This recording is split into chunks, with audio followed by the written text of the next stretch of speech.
People wake up in the morning, they begin to think about their problems. Those problems are circuits of memories in the brain. Each one of those memories are connected to people and things at certain times and places. And if the brain is a record of the past, the moment they start their day, they're already thinking in the past. Each one of those memories has an emotion. Emotions are the end product of past experiences. So the moment they recall those memories of their problems, they all of a sudden feel unhappy, they feel sad, they feel pain. Now, how you think and how you feel creates your state of being. So the person's entire state of being when they start their day is in the past. So what does that mean? The familiar past will sooner or later be predictable future. So if you believe that your thoughts have something to do with your destiny, and you can't think greater than how you feel, or feelings have become the means of thinking, by very definition of emotions, you're thinking in the past. And for the most part, you're going to keep creating the same life. So then people grab their cell phone, they check their WhatsApp, they check their text, they check their emails, they check Facebook, they take a picture of their feet, they post it on Facebook, they tweet something, they do Instagram, they check the news, and now they feel really connected to everything that's known in their life. And then they go through a series of routine behaviors. They get out of bed on the same side, they go to the toilet, they get a cup of coffee, they take a shower, they get dressed, they drive to work the same way, they do the same things, they see the same people, they push the same emotional buttons, and that becomes the routine, and it becomes like a program.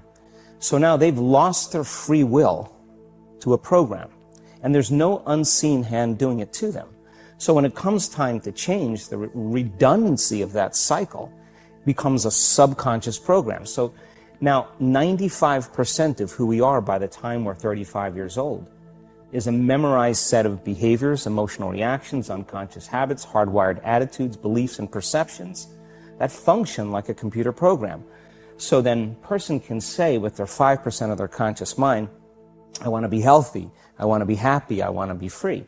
But the body's on a whole different program. So then how do you begin to make those changes? Well, you have to get beyond the analytical mind, because what separates the conscious mind from the subconscious mind is the analytical mind. And that's where meditation comes in, because you can teach people through practice how to change their brainwaves, slow them down. And when they do that properly, they do enter the operating system where they can begin to make some really important changes. So most people then wait for crisis or trauma or disease or diagnosis. They wait for loss, some tragedy to make up their mind to change. And my message is, why wait? And you can learn and change in a state of pain and suffering, or you can learn and change in a state of joy and inspiration. And I think right now, the cool thing is that people are waking up. Most people spend 70% of their life living in survival and living in stress. So they're always anticipating the worst case scenario based on a past experience. And they're literally, out of the infinite potentials in the quantum field, they're selecting the worst possible outcome, and they're beginning to emotionally embrace it with fear. And they're conditioning their body into a state of fear. Do that enough times, body has a panic attack without you. You can't even predict it because it's programmed subconsciously. So people become addicted to the rush of those emotions, and they use the problems and conditions in their life to reaffirm their limitation, so at least they can feel something. So now when it comes time to change, you say to the person, why are you this way? Well, every time they recall the event, they're producing the same chemistry in their brain and body as if the event is occurring, firing and wiring the same circuits and sending the same emotional signature to the body. Well, what's the relevance behind that? Well, your body is your unconscious mind. In a sense, if you're sitting down and you start thinking about some future worst-case scenario that you're conjuring up in your mind, and you begin to feel the emotion of that event, your body doesn't know the difference between the event that's taking place in your world, outer world, and what you're creating by emotion or thought alone. So most people then, they're constantly reaffirming their emotional states. So when it comes time to give up that emotion, they can say, I really want to do it. But really, the body is stronger than the mind because it's been conditioned that way. So the servant now has become the master. And the person, all of a sudden, once they step into that unknown, they'd rather feel guilt and suffering because at least they can predict it. Being in the unknown is a scary place for most people because the unknown is uncertain. And when people say to me, well, I can't predict my future, I'm in the unknown, and I always say the best way to predict your future is to create it. Not from the known, but from the unknown. What thoughts do you want to fire and wire in your brain? What behaviors do you want to demonstrate in one day? The act of rehearsing them mentally, closing your eyes, and rehearsing the action. Rehearsing the reaction of what you want? Or the action the action of what you want. By closing your eyes and mentally rehearsing some action. If you're truly present, the brain does not know the difference between what you're imaging and what you're experiencing in 3D world.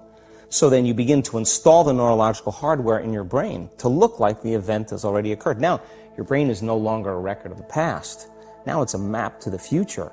And if you keep doing it, priming it that way, the hardware becomes a software program. And who knows, you just may start acting like a happy person. And then I think the hardest part is to teach our body emotionally what the future will feel like ahead of the actual experience. So what does that mean? You can't wait for your success to feel empowered. You can't wait for your wealth to feel abundant.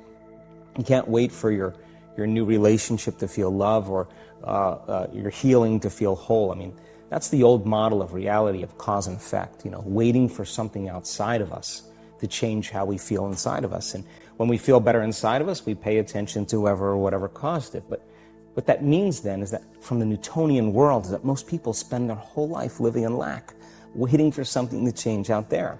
What do you mean the Newtonian world? The Newtonian world is all about the predictable. It's all about predicting a future. But the quantum model of reality is about causing an effect. The moment you start feeling abundant and worthy, you are generating wealth. The moment you're empowered and feel it, you're beginning to step towards your success. The moment you start feeling whole, your healing begins. And when you love yourself and you love all of life, you'll create an equal. And now you're causing an effect. And I think that's the difference between living as a victim in your world, saying, I am this way because of this person or that thing or this experience. They made me think and feel this way. When you switch that around, you become a creator of your world, and you start saying, my thinking and my feeling is changing an outcome in my life. And now that's a whole different game, and we start believing more that we're creators of reality. And most people, when they have a thought, they just think that that's the truth. And I think one of my greatest realizations in my own journey was, just because you have a thought doesn't necessarily mean it's true. So if you think 60 to 70,000 thoughts in one day, and we do, and 90% of those thoughts are the same thoughts as the day before, and you believe that your thoughts have something to do with your destiny, your life's not going to change very much, because the same thought leads to the same choice leads to the same behavior creates the same experience, and the same experience produces the same emotion. And so then the act of becoming conscious of this process to begin to become more aware of how you think, how you act, and how you feel.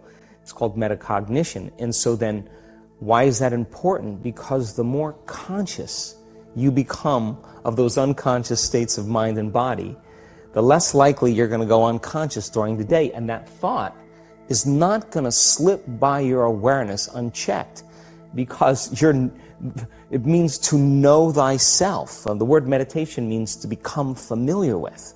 So as you become familiar with the thoughts, the behaviors, and the emotions of the old self, you're retiring that old self. As you fire and wire new thoughts and condition the body into a new emotional state, if you do that enough times, it'll begin to become familiar to you. So it's so important, just like a garden.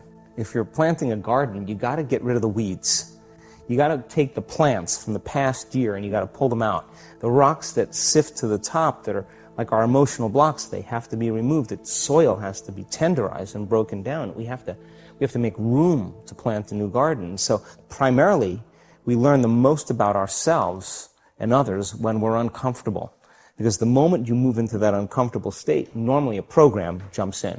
When that program jumps in, it's because the person doesn't want to be in the present moment and engage it consciously. If you're not being defined by a vision of the future, then you're left with the old memories of the past, and you will be predictable in your life. And if you wake up in the morning and you're not being defined by a vision in the future, as you see the same people and you go to the same places and you do the exact same thing at the exact same time, it's no longer that your personality is creating your personal reality. Now your personal reality is affecting or creating your personality. Your environment is really controlling how you think and feel unconsciously, because every person, everything, every place, every experience has a neurological network in your brain.